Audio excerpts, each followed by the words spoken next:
mighty phantoms of the evening sky. To whom do these celestial steeds belong? When you appear to us like gods on high, what brings you here to mystify? Good afternoon. Welcome to the Kate Valentine UFO Show on 1160 WVNJ. We have two very special guests with us today. The first was Thomas Reed. Thomas is back with us. As you probably remember, he comes from a very respected family in New England, and his historic close encounters of the fourth kind is complex. It involves his grandmother, his mother, his brother Matthew, and of course himself, and now probably his son. His evidence includes radiation readings, strong magnetic anomalies, a past polygraph test, and official reports.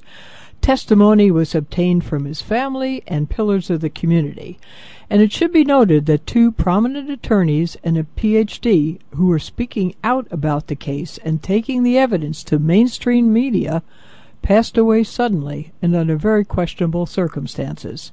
In addition, Robert Bigelow, the founder of Bigelow Aerospace, funded a team to investigate who concluded the same, validating the radiation, magnetic anomalies, medical records, and testimony.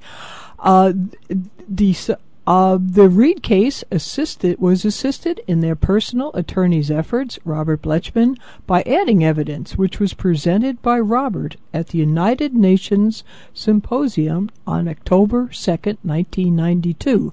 More about that later. But with us also is Branden Wellington. He is representing Paranormal Paparazzi, which is a very interesting new series presented by the Travel Channel. So, welcome to the show, both of you. Thank you so much for being here. Thank you so much for having us.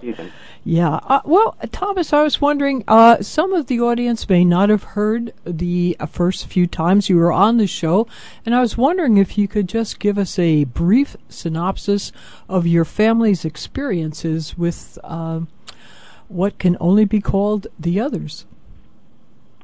Okay, very good. We grew up in a small New England town, Sheffield, Massachusetts. It wasn't far from Stockbridge, actually. And we had a horse farm. We had a lot of property, actually. And the area itself was pretty much driven by a horse track not too far away at the Great Barrington Fairgrounds. And the horse track was really one of the signature parts of this town. And with that, my mother was very involved in horses, and that's why the land and so on and so forth. There were also a lot of country clubs and that sort of thing. And in the earlier years, 66, 67, and 69, we actually had a few different encounters, and that was actually witnessed by a lot of these individuals at these country clubs, Jug Inn Resort for one. What kind of encounters would those be, Tom? Just sightings or actual? Were you? No, we actually had a craft land in '66 that was somewhat behind a property off a trail that the Appalachian Trail kind of went or walked by this area. And so it was my not. Brother and I. It was not just your family, though, that saw this. Other people saw them as well. Oh yeah, it was witnessed by.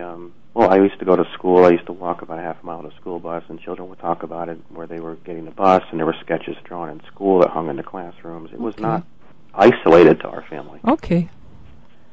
And but with that, yeah, my brother and I had front row seats for it on multiple occasions. And in 1969, my mother, grandmother, my brother, and I were in a car, and we were coming back from this. Again, I wasn't riding in a competition, and the car was.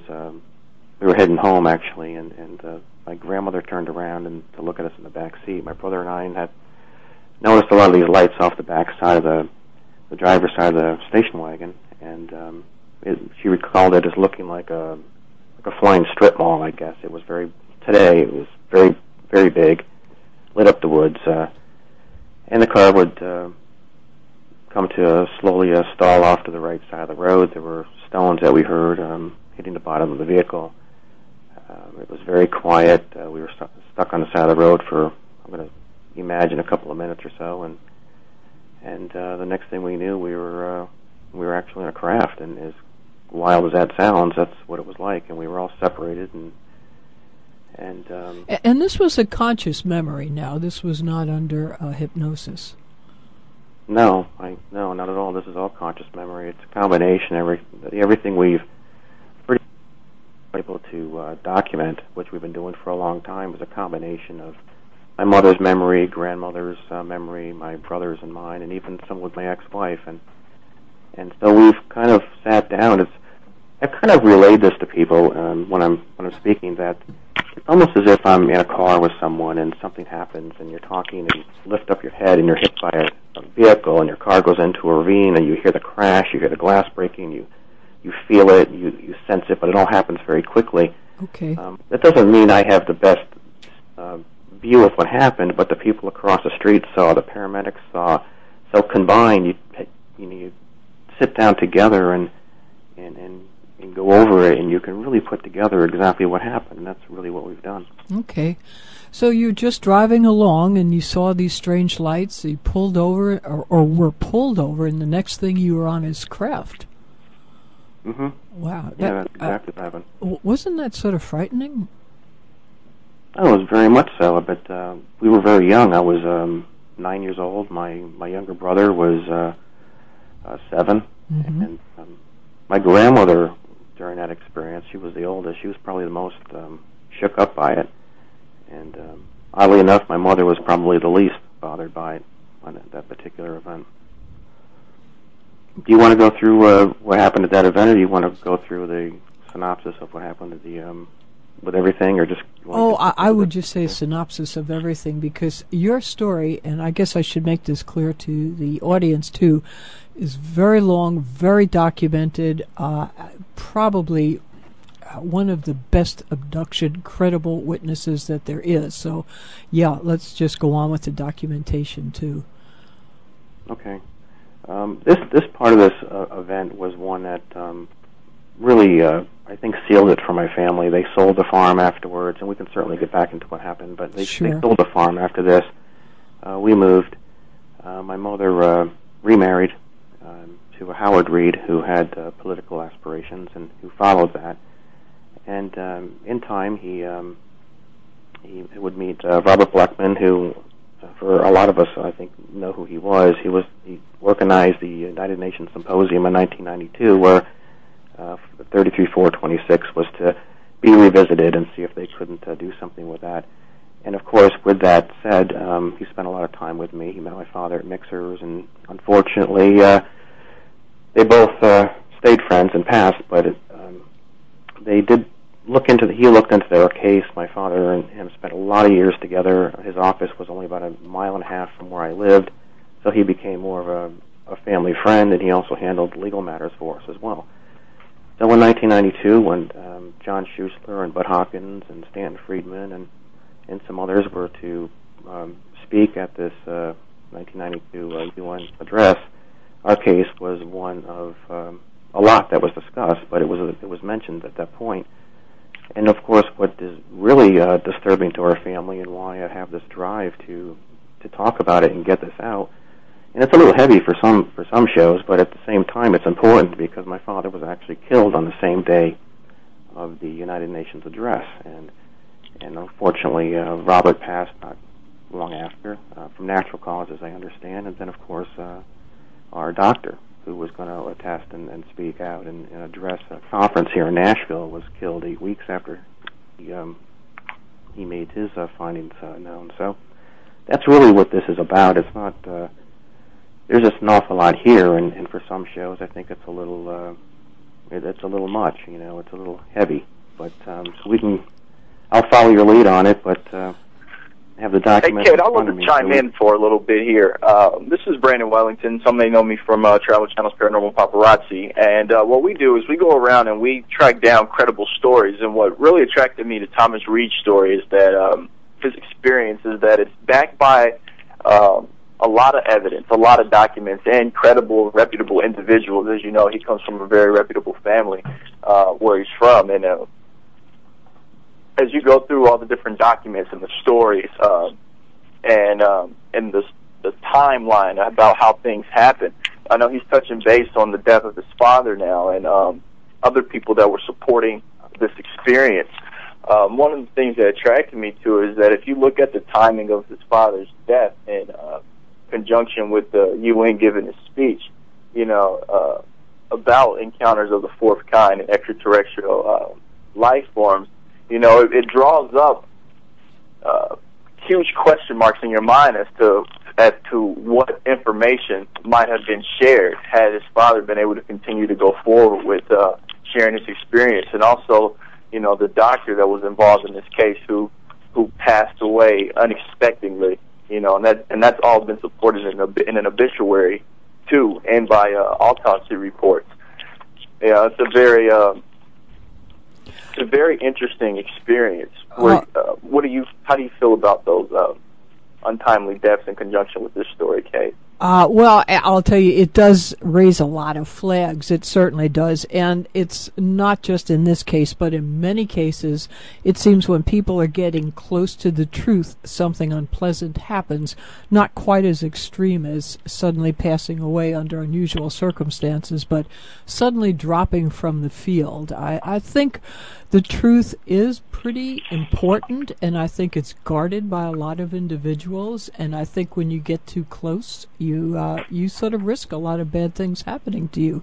But what I would like, both Branden and Tom, you keep mentioning this UN symposium, and I think it's important to let the audience know what it was all about, too. I mean, and certainly I think your father was pushing for this, too, wasn't he, Thomas? Oh, well, he had the information that my father had is that he had a lot that was brought back from Robert. After Robert had his talk, he brought back an awful lot of files and folders and information that was marked 5 days later, October 7th.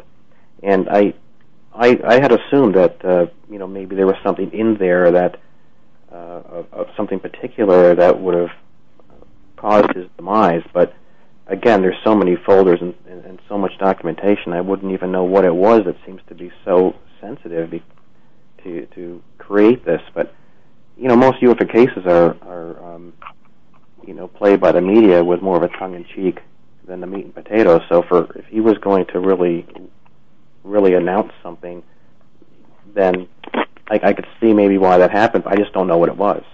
Well, I mean, just to read from the synopsis, and I'm just reading it off your website, there's a lot of good documentation on there for anyone who's interested. The Symposium on Extraterrestrials and Human Future long-term aim was to prepare world public opinion to coexist and cooperate with life on other planets, if any, and to examine whether ETs have any connection with the present quick changes worldwide. There's a lot of implications. In other words, they're saying that ETs, if they exist, might have some connection with worldwide changes. That's pretty heavy implication, and I can see why it was tampered down. Yeah, there's an awful lot here. I have an awful lot from the Ministry of Defense, the Pentagon, a lot of wording here that pretty much spells out a lot more than. Well, I got something here from the Pentagon. F-4 jet fighter was paralyzed to fire. It's just nonstop. I mean, well, I have over 100 pages here. Well, we're going to get to that. We have to take a quick break now. Kate Valentine here. I'm speaking with Thomas Reed and Branden Wellington. We're 1160 WVNJ. Love to have you join the conversation. Post your thoughts now on our website, AtlanticCoastUFOs.com. We'll be right back.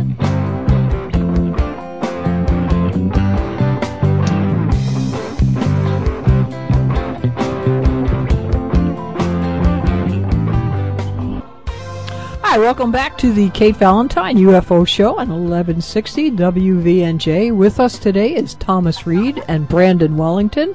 Any of your questions or comments can be posted right now on our website, AtlanticCoastUFOs.com.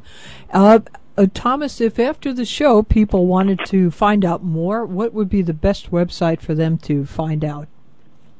TomReed.info. Okay, great. Branden, I know you're with Paranormal Paparazzi, and I think prior to meeting Thomas Reed, I don't think you had any particular interest in abductions, did you?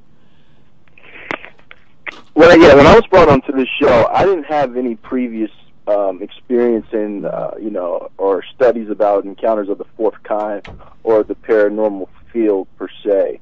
And so once I was introduced to his case, this was, for this particular show, I was brought in more of a newbie to this particular world to bring in a fresh perspective.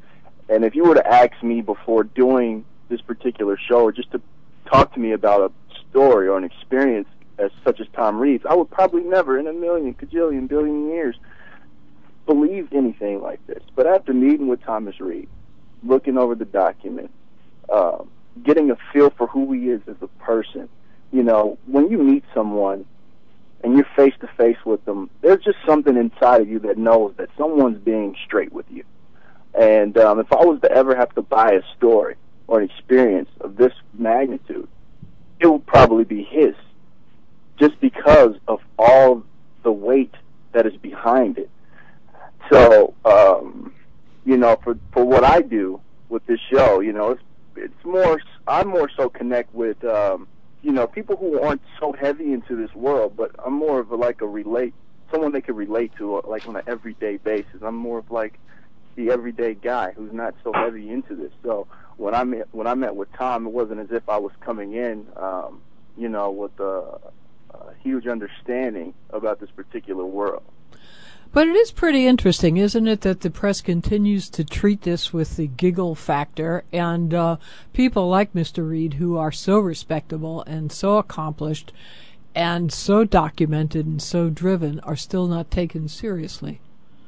Well, I mean, would you take it seriously? It's a hard thing to take serious because most people don't want to buy into that. And what we do with society, we tend to reject that which we do not understand. It's just natural habit. It happens in school from different hard subjects that you may take that you just can't quite wrap your mind around, all the way past that small level into further things into the world. It's the reason why certain people don't get involved in different businesses or other interests that just seem too elaborate for their brain to comprehend. We just reject it. We shun it. We move towards something that we can feel comfortable with, something that we can live with to make to make sense of the chaotic world that we live in. So, but on the other hand, I can understand the tongue-in-cheek factor that other people may take with it, but I think after but they don't take it. Tom, having an open mind. But you figure, all right. So a lot of people don't understand quantum mechanics, nor do they want to. But there is no tongue-in-cheek factor with that. If you tell someone you're a nuclear physicist, or you're an agrarian reformer, they'll say, "Oh, well, okay, that's fine." But if you tell someone that you're a ufologist, right away you start hearing snickers. And I think that plays into what Thomas Reed is trying to indicate, that there seems to be some authoritative influence out there in the world that is tampering with this evidence and making it seem foolish to the average individual. Would you agree with that, Thomas? Yeah, and my father had a voice. Between Robert Bleckman, my father running for office, he had Senator Christopher Dodd, had been a good friend of my father's. I personally have had coffee at Governor Weiker's mansion. I mean, he had pull behind him. If he wanted to get on the air, he had something to say, he wanted to deliver a message, it was a matter of picking up a phone. And I think when you have that, and you have the knowledge and the background and the files and the insight that Robert Bleckman brought to the table, you put the two of those together with some of my father's colleagues, if you will, he could have definitely made some noise. And I think that's what the problem was. And I think anytime somebody of that level has that kind of a opportunity, that you're going to be shut down. I'm a fashion photographer. I'm not my father. Although I've done pretty well for myself, I still sometimes wonder if I'm the right man to push this through or to get our point across. But he certainly was the guy to do it. And unfortunately, we lost him over it. Yeah. I mean, he was actually killed on the same day. See, that bothers me.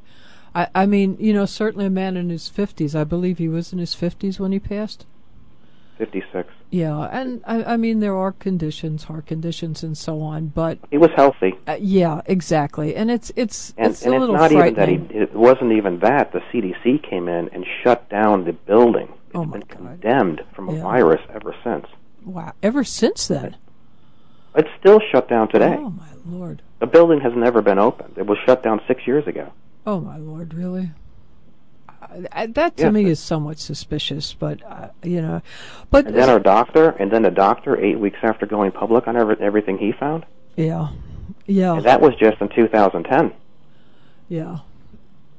So you can't deny this. You can't look at it and say, even a skeptic's going to, have to look at this and just they're going to have to accept it for what it is. I mean, it is what it is.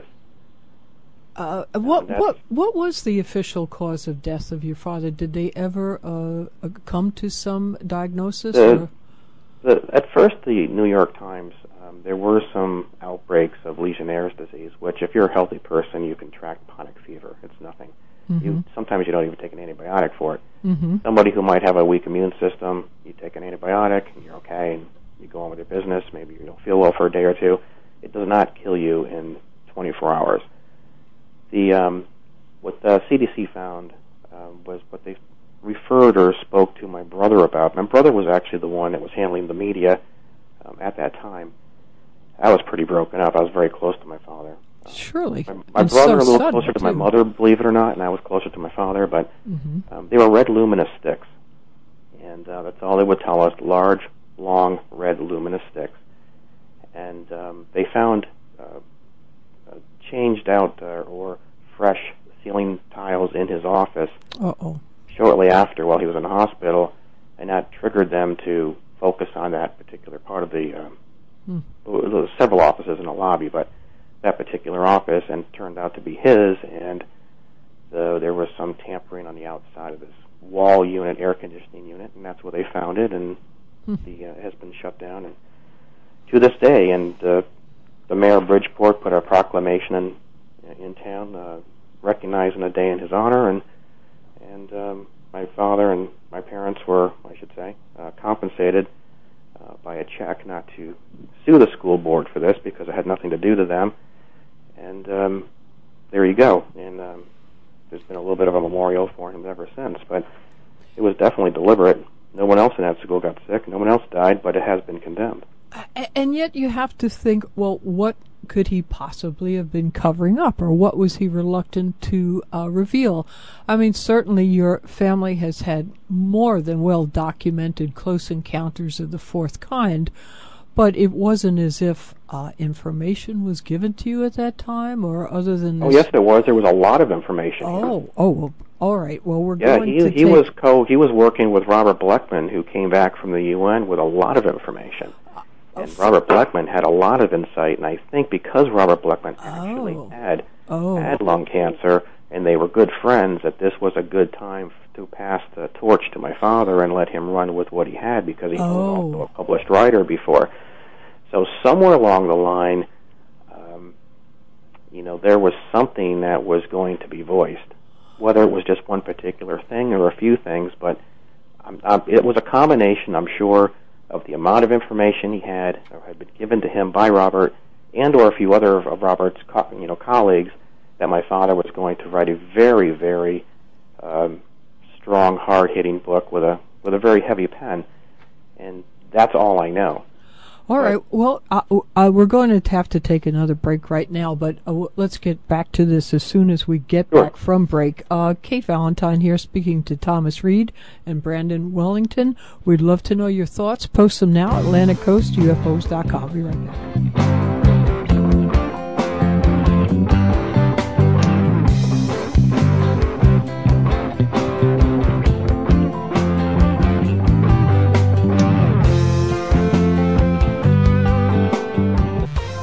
Hi, welcome back to the Kate Valentine UFO Show on 1160 WVNJ. With us today is Thomas Reed, Branden Wellington.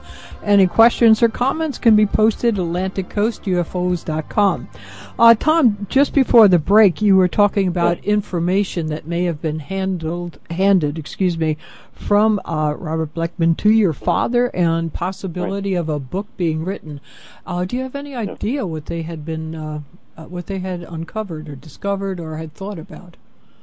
Well, I have about 115 pages of documentation, statements from different departments, some stuff from Richard Hoagland, of course, Robert. I'm looking through them right now.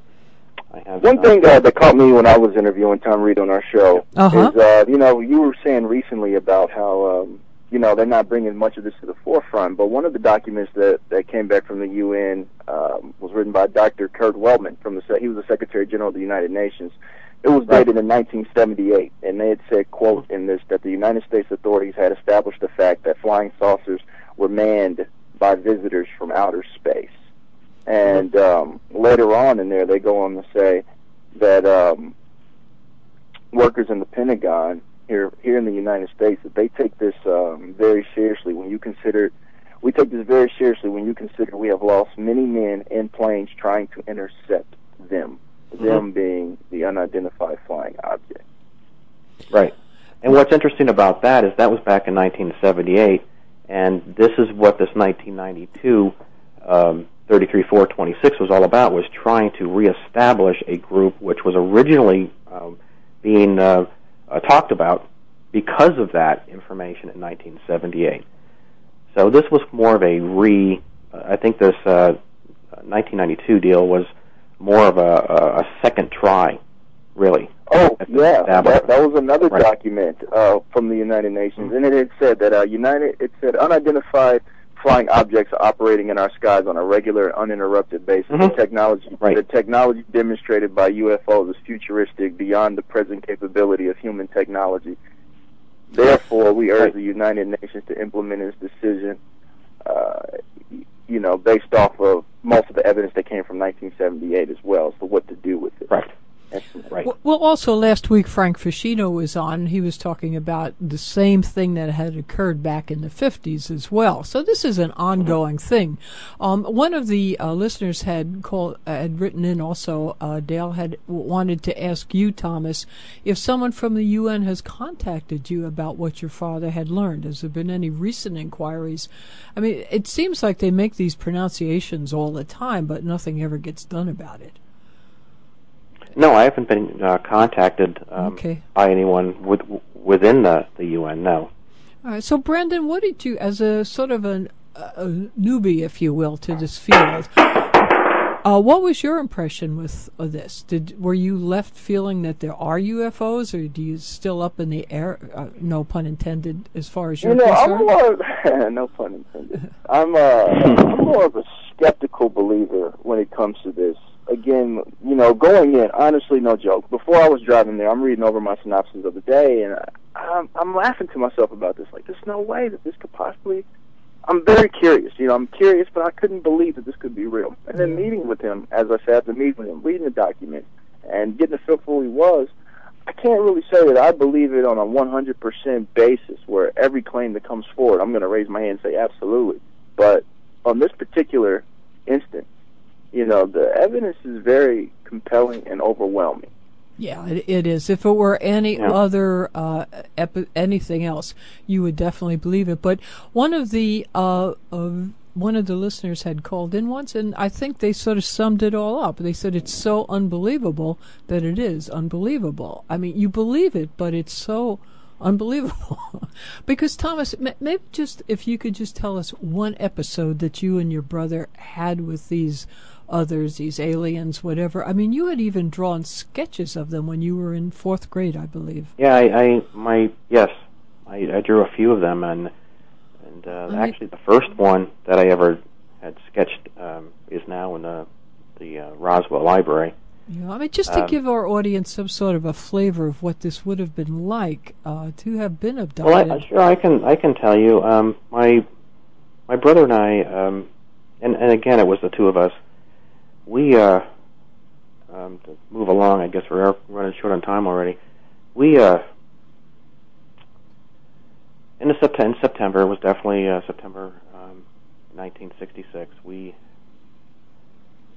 had what felt like a change in barometric pressure in the room. It was very odd feeling. We remember a light outside our window that looked like maybe a basketball of some sort. We were looking at that. We had what was almost a ghostly type of apparition, I guess. And we found ourselves at the top of a staircase shortly after that, and I kept looking through the stairs thinking that maybe we were going to be walking down them, but I was I wasn't struggling this. I was very at a calm place. I was, engaged in whatever this was, and there was a figure in front of me, and there was a figure behind my brother, and we were again at the top of the second floor staircase, and then how would you describe that figure? Huh? How would you describe that figure? Well, it looked very, to me, and again, it looked almost like a whitish, ghostly figure to me at this point. And we started to walk alongside of the staircase, not going down the staircase, and it was as if the ground just changed beneath my feet, and we found ourselves at the top corner of our property. Now, I was not allowed to go past this line of property. We were very young, and if I had fallen off my horse or what have you, my mother would never know where we were. I mean, we barely had telephones back then. So my brother and I, we were kind of surrounded at this point with these figures that looked a little bit more in focus to us, more of a maybe half human and half of what maybe discussed on the shows or online. It wasn't really that extreme, but it was it looked somewhat human, a frail human-like features. And then we continued to walk. I was actually first, for whatever reason, walking through this little path. I passed a huge rock, like a boulder on the left-hand side, which was probably about 5 or 6 feet up, maybe about 15 feet wide. Walked by this rock, and then this path that I was on dropped off to the left side a little bit. There was a very narrow path, and this path just kind of went in maybe 15 or 20 feet, and there was a tree there that I remember looked somewhat like a wishbone, a cockeyed wishbone tree. And when I got past that tree, I looked to the right, and there was this craft that looked like about, maybe 30, 40 feet wide, maybe 18, 15 feet high, and it looked very dull. It looked very tarnished. It resembled a really weathered-looking turtle shell, but I was very young. I referenced things in ways that I could make sense of them. And I stood there for a while. I remember I came on this thing maybe at the 6-inch mark, if it's a ruler, and there was actually a figure at about the 11-inch mark. I looked behind me. We were standing there, and I just started to walk forward. And the closer I came to it, the calmer I actually felt. It wasn't really as hard for me to do as it is for me to talk about, I guess. But I walked forward, and when I got to this figure, I stopped for a moment, and then again, there's these moments. It's like snapshots of things, and I was inside this squared-off hallway, which was about 15 by 15 feet, maybe. I was smaller, so things could have seemed bigger to me. And I've tried to be careful about that. And then facing forward, there was a wall with a hall to the left and a hall to the right. They were very high and narrow and curved. And this hall, I started to walk out. I was being escorted now on my left-hand side. And I went down this hallway off to the right, and it curved around somewhat like a question mark, as if I came in on the bottom of this question mark and went forward, took a right, and kind of wrapped around to the left a little bit.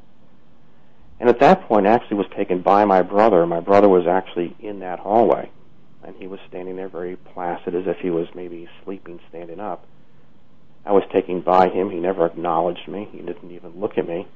And I went by him, and I went up maybe another 10, 15 feet or so, and I stopped at the beginning of this top of a donut, which Branden and I have talked about that before. and and that's where I stayed. I stayed at the beginning of this top area, and I was at that point the person or being or figure that had brought me left, and I was with another one here at the door. It's kind of like I had an escort for a moment, maybe. And I looked in this room, and there were two tables. There was one in front of me that looked bronze on top, fairly low, and there was another one that looked similar to it off to the left, and there was another figure at the very front looking in this direction towards me. And again, this is like if you took a donut and cut it in thirds. I was at the top part of this. It was very dark, much darker than the hallway. The light from the hallway did not bleed into this room. And it was cool. It was crisp. I don't remember any conversation. I don't remember any being told anything, other than I felt calm about it for some reason. I didn't feel like I wanted to fight it. It was almost as if I was being manipulated in some way. Maybe my brother and I have always this thought that with this magnetic energy or field that was captured and recorded around our vehicle, that maybe this is why. Maybe there's a lower tuned magnetic frequency that it kind of controls your actions, maybe. But with that said, I remember standing there and just looking at this huge black area that went from 9 o'clock to 3 o'clock, and bang, there was this what looked like clusters of galaxies, perhaps, or what have you. It was very quick, and then bang, it changed again, and there was a huge willow tree off to the left of it, with a big bay of water off to the right. The water went out as if it was draining out somewhere. It was just unbelievable. It was green and gold, and it was moving. The tree was actually moving as if you were watching a TV show or something. It was the wind was blowing it around, and I was captivated on it. I just stared at it. I don't know if that's what I was supposed to be looking at, but it's what had my attention. And so that was pretty much my experience. My brother remembers when he left, he had been holding a yellow and blue tugboat that he bathed with. And he actually had that with him, and he came back with it. But for me, that was our first experience. I mean, that's what we don't remember much more than that. We just pretty much we refer to it as being like an indoctrination. I'm sure there's a lot that I don't remember, but that's what happened. And the second time this happened, it was somewhat similar to that, but without the video or the screenshot that they gave us. But my mother actually searched the property. She put on the floodlights. She saddled up her horse. She heard this huge bang, and my grandmother stayed in the front yard. We have a screen porch. She watched the property. Mother took off looking for us. She later found us in the driveway, and we were very placid. My brother and I were like locked on each other. I was on top of a hill a little bit. He was a little bit lower than I was in the driveway, just kind of staring at one another. She gave us baby aspirin, she says, and wiped us down with towels. I do remember part of that. We slept in the living room on a sofa. My brother stayed on the other love seat. Had a fire and everything, and they stayed in the living room with us that night. Wow, that's certainly that's sort of mind blowing, as they used to say. Unfortunately, we do have to take a commercial break, which seems pretty mundane after that story. But Kate Valentine here. I was speaking with Thomas Reed, Branden Wellington. We're at 1160 WVNJ. We'll be right back to speak to Thomas and Branden about these very important stories that should be brought to the public attention on multi-generational abductions. We'll be right back.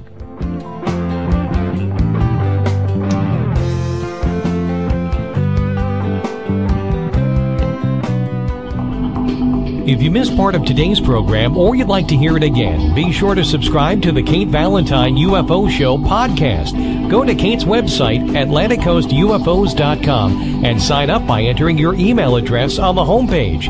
Every week the show will be delivered right to you, so you'll never miss another intriguing, thought-provoking interview with the top names in the UFO field. Sign up today for the Kate Valentine UFO Show podcast at AtlanticCoastUFOs.com.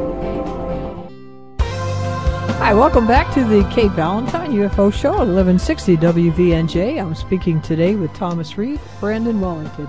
If you have any questions, you can post them right now at AtlanticCoastUFOs.com. Thomas and Branden, I think there have been 3 major, well-documented abductions. There's certainly been thousands of them, but the 3 that are most believable, in my mind anyway, the Betty and Barney Hill abduction, Travis Walton's experience, and now yours, Thomas, yours and your family's. Now, Branden, you came from this from not being a particular believer in ufology or anything to do with it. When you read stories like Thomas's, Betty and Barney Hill's, Travis Walton's, doesn't that make you take this this field of study a little bit more seriously? You know, it does extend beyond what you do for a living. You know, you start to think about how does this affect or how will this influence your daily life.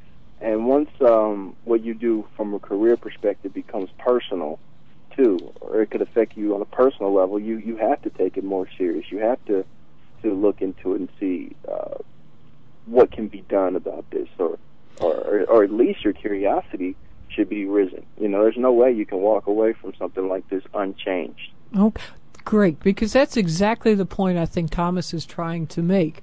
I don't think you particularly want to advertise your family's experiences per se, but you want to bring forth why this is important and what your father had been attempting to do. Is that right. Correct? And what, you couldn't have said it better. You really couldn't have said it better. What do you think, really? What is the message you'd like to bring out on this? Because, unfortunately, you know, so many abductions, so little time, and seems to be always the case with UFO shows. What did you take from this as a person? Well, it certainly changed my perception of normality, Mm-hmm. or what normal is. You know, if I were to recap quickly, it would be my earlier days in school. I walked into my first day of 4th grade, and again, this wasn't isolated to our family, so there are all these sketches and drawings from children all along the back wall from the year prior. Again, this was my very first day of walking into my 4th grade class, and I stood in the doorway, and the teacher had come up to me and asked me my name and asked me to take a seat. And I just stood staring at these sketches from children, and I had said, they're not green and they're not from Mars. And wow. And she said, well, how do you know that? And of course, at that time, there was a little bit of buzz around town, which is why, you know, a lot of these children had this, I guess, project to draw what they wanted. But so there were a lot of children my age there, and some that I'm trying to reach out to. But as far as what it brings to me is it's not just as an isolated type of thing or as weird or as strange as I used to think. There's an awful lot of people that I've spoken to that have witnessed and had similar accounts. The issue is here that there are not a lot of tangible documentation, and I think our history holds value with that, and that's where the drive to do what I can comes from. And but again, I'm focused on the facts regarding the accounts, and as well as my father's connected passing, and I don't want to do anything that will taint his history or his memories, or certainly my mother's, and so on. So I need to be very careful on how I continue to approach this. But I am driven to get to the bottom of it and see that this information is seen by a circuit court judge. Now, I have a lawyer who is actually filing suit to see that my documentation of what we have will be reviewed in a court of law. And I really don't see how I can lose that. No, I don't either. Do you ever get any help from, let's say, the others or aliens or whatever these creatures are that you have visited you? Do you ever get a feeling that they might help you to bring this forth? I don't. No, I guess I can't say that I do. Yeah, they seem very secretive. The radiation readings and the official reports and the magnetic fields that were recorded around our vehicle and that team from Richard Bigelow and that funded team, if you will, and Officer Steve White and many others that have been very supportive and helpful and recorded what they could and documented what they did. I think that right there, if it were any other subject, I think you could convict someone in a court of law, but because of the tongue-in-cheek regarding this particular subject, it becomes much more difficult, and I think that's very unfair. You know, we have why are we why is this subject treated in such a different light? It doesn't make sense. No, but that's a big question because it's very important to somebody that it is. I mean, even your brother that came back, one of the listeners had called in and said he was wondering if that toy that he brought back, that little tugboat, if that had ever been analyzed. And, you know, maybe it had been, and maybe something came out of that, but then that would have been pushed under the rug too. You know, you get, and you report these barometric pressure changes that Dale had written in to ask about, and there's all sorts of various little evidence. Oh, the eruption of crickets and katydids that were around our car were completely silent, and then we felt like this. If you've ever been in a hurricane, and I lived in Florida, so I've been in several of them. I was just in one a couple of weeks ago. Okay, so when it drops from 940 millibars to 860, you feel that. You feel a lightness to it. There's a still that comes around it, and the environment recognizes that as not being normal, and it gets quiet. And then all of a sudden, bang, you hear these chirping and eruption, and next thing you know, it's, you know, your feet are no longer under the same part of ground, if you will. So that's what it's like, and it's a very quick type of thing. And my mother was nauseated at one point and leaning forward and basically throwing up. She remembers her lower hips being manipulated left to right as if she was locked in a mannequin, but her hips were able to move. She tried to grab something with her right hand, but it would only bunch up in the palm of her hand. I mean, my grandmother aimlessly walked into this was right after the station wagon incident, into a store, and then she was so out of it, she got lost behind these bikes and strollers, and she tried to get out and ran into this bank of baby strollers and put her hands on the bar and started to move it back and forth as if there was a child in it, and then she started to shake, and she broke down and began crying, and we had to get her back to the car. I mean, this is not easy for people. It's a very serious matter. Absolutely not. And so something somewhere is suppressing this, and do you think they're just suppressing the idea of an alien presence, or is there a threat somewhere to this planet? I don't get the feeling of a threat other than the fact that they just don't want the information released. Well, knowledge is power. Yeah, okay. All right. And besides the fact, I mean, you know, if you do know something like that, would you want to roll that type of information out to the masses at one time? Sure. I can just, you know, it'd be chaotic. Well, they have said that NASA now is starting to slowly but surely release this information. But, you know, I always get somewhat annoyed by that, as if the people in power are somehow superior or more able to handle that information than the general public. I think right. I mean, we put them in that position. You know, they were one of us before being voted to whatever position they have. So, you know, they're citizens. I know. As well. I know. And I think the general public is greatly underrated, especially in this country. I really do. But, Thomas, I'll tell you, one prediction on your part has come true. The end of this hour has come way too quickly. So it always does. It comes around quick. Oh my gosh, we could go on for hours. And Branden, you too. I want to make sure both of you want to get information from both of you. If our listeners wanted to follow up on this, so Tom, I guess just go to tomreed.info. Is that the best way? Yes. Okay, and there's so much information on that website that we couldn't even begin to cover in an hour. And Branden, congratulations, a new show on the Travel Channel, new series. Thank you. Oh, Thank yeah. you. Yes, we just completed season 1 a couple of weeks ago. Okay. And hopefully things go well, and All right. with the numbers and ratings, they want to bring it back for season 2. So right now we're pushing to bring back season 2. Okay. You know, and I'm also doing my own thing. You know, before getting into reality TV or entertainment news, you know, I'm an actor as well. So, Okay. you know, I'm back on that front, pushing that side of my career. Okay, because, you know, after a while, things that go boom in the night tend to be just a tad scary there. But, all right, well, I want to thank both of you so much for being on the show. It was a great show, very interesting, and I hope our audience got a lot out of it. Thank you again. Thank you. Thanks, Becky. Okay. Thanks, Branden. Yeah, thanks both of you. And thanks as always to both Bill and Dave. They're always here to offer all their help in bringing the show out to you. Thanks to our sponsors for their support. Mostly thank you for listening and for all your comments. They bring so much to the show. If you've missed any of this broadcast, you can hear it again Sunday at 4 or on our podcast and now on YouTube. So have a great weekend. We'll see you next Friday at 1 when Tom Fusco will be back with us. So we'll see you then. And remember, in the meantime, keep your eye on the sky. Bye.